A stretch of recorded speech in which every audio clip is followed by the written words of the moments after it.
Hello and welcome to our how to play video for Bloodletting. It's an asymmetrical strategy game in which you play as a cult themed after one of the four horsemen of the apocalypse: war, death, famine, and pestilence.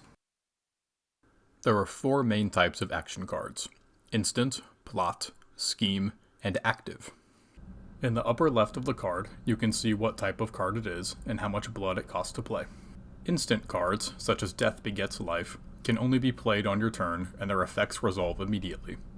Plot cards are paid for during your turn but cannot be played until the battle phase. You must have your units contested on the same space as an opposing player's. Scheme cards are also paid for during your turn and cannot be played until battle phase like plot cards. You may only play one per battle phase, but you can play one whether your units are contested or not. Active cards are unique because they are played face up instead of down, and they can either have a persisting effect or an effect that happens on a certain trigger. These cards are paid for and played on your individual turn. The last kind of card players have are victory cards, and they are used to defeat enemy units in battle. Let's show you a player's typical turn and battle phase to see how they're used. On a player's turn, they first draw up to 4 action cards and gain 2 blood by default. They can then take numerous actions, such as moving your units. Most units can move 2 spaces per turn, and you may reveal any secret locations you come across. You can also summon 1 new unit per turn, according to the unit's blood cost on your faction sheet. You can play an instant card, like the Haste card for War, which lets them move a war unit up to 3 additional tiles, including out of contention. You can also play an active card, like Cheat Death. These are played face up and activate on certain game actions. You can ready plot or scheme cards for battle, such as Intimidation or Amalgamized Beast, by paying their blood cost shown on the card and placing it face down under your faction sheet so it's ready for the battle phase. Lastly, you can discard any number of cards in your hand, and 1 from your readied actions if you wish. Once the player has finished all their desired actions, the next clockwise player will take their turn, and so on until everyone has taken their turn.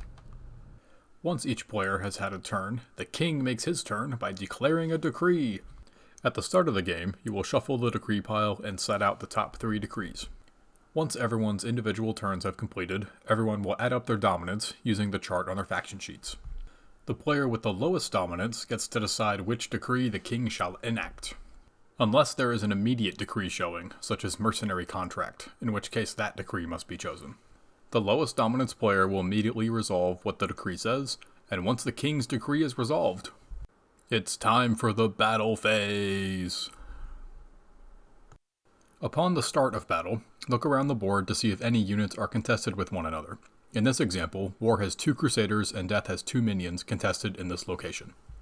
You take victory cards equal to the strength stat of each unit that is contested and put them in a pile to make the combat pile. Crusaders and minions each have a strength stat of 1, so we take 2 victory cards of War and Death to make the combat pile.